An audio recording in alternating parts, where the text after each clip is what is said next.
بسم اللہ الرحمن الرحیم۔ السلام علیکم۔ حضرت عباس بن مرداس رضی اللہ تعالی عنہ روایت کرتے ہیں کہ رسول اللہ صلی اللہ علیہ وسلم نے اپنی امت کے لیے عرفہ یعنی ذی الحجہ کی 9ویں تاریخ کے دن مغفرت کی دعا کی تو اللہ کی جانب سے جواب ملا کہ میں نے ان کو بخش دیا سوائے مظالم کے، یعنی بندوں پر جو آپ کی امت ظلم کرے گی اس کی مغفرت نہ کروں گا، کیونکہ مظلوم کے لیے ظالم سے حق لوں گا۔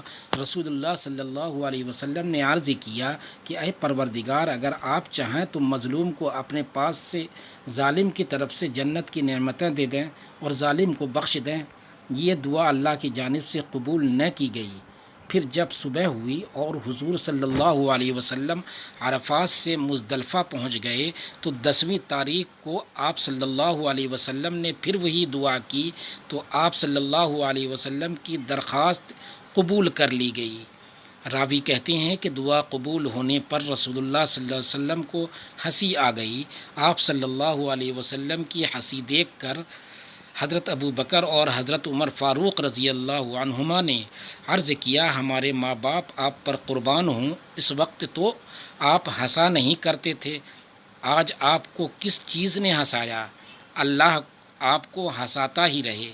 آپ صلی اللہ علیہ وسلم نے ارشاد فرمایا کہ بلا شبہ اللہ کے دشمن ابلیس کو جب یہ معلوم ہوا کہ یقیناً اللہ عز و جل نے میری دعا قبول فرمائی اور میری امت کو بخش دیا تو اس نے مٹی لے کر افسوس کے مارے سر پر ڈالنی شروع کر دی اور ہائے افسوس کرنے لگا، لہٰذا مجھے اس کی بدحالی دیکھ کر ہنسی آ گئی۔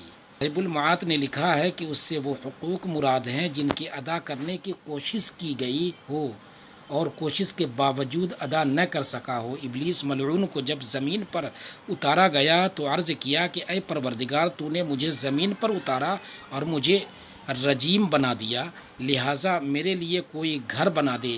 میرا گھر کیا ہوگا؟ اللہ تعالیٰ نے فرمایا، تیرا گھر حمام و غسل خانہ ہوگا۔ ابلیس نے عرض کیا، پھر میری مجلس بھی کوئی بنا دے۔ میری مجلس کیا ہوگی؟ اللہ نے ارشاد فرمایا، بازاری اور راستوں کے جمگھٹے اور مجمع ہوں گے۔ عرض کیا، میرے لیے کھانا بھی بنا دے۔ میرا کھانا کیا ہوگا؟ ارشاد ہوا، وہ کھانا جس پر بسم اللہ نہ پڑھی جائے۔ پھر کہا، میرے لیے پینے کی چیز بھی بنا دے۔ میرا پینا کیا ہوگا؟ اللہ نے فرمایا، ہر نشے والی چیز ہوگی۔ شیطان نے کہا، میرے لیے مؤذن بھی بنا دے۔ میرا مؤذن کون ہوگا؟ ارشاد ہوا، گانے بجانے کے باجے اور بانسریاں۔ پھر کہا، میرے لیے قرآن بھی بنا دے۔ میرا قرآن کیا ہوگا؟ اللہ نے فرمایا، شاعر و اشعار۔ عرض کیا، میرے لیے کوئی کتاب بھی بنا دے۔ میری کتاب کیا ہوگی؟ ارشاد ہوا، وشم یعنی نقش کھودنا۔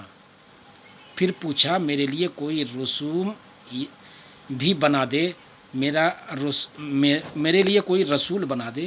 میرا رسول کون ہوگا؟ اللہ نے فرمایا، کاہن۔ پھر کہا، میرے لیے کوئی جال بھی بنا دے۔ میرا جال کیا ہوگا؟ اللہ نے فرمایا، عورتیں۔ دوستو، چینل پر نئے ہیں تو چینل کو سبسکرائب کریں اور اپنے دوستوں میں شیئر کریں۔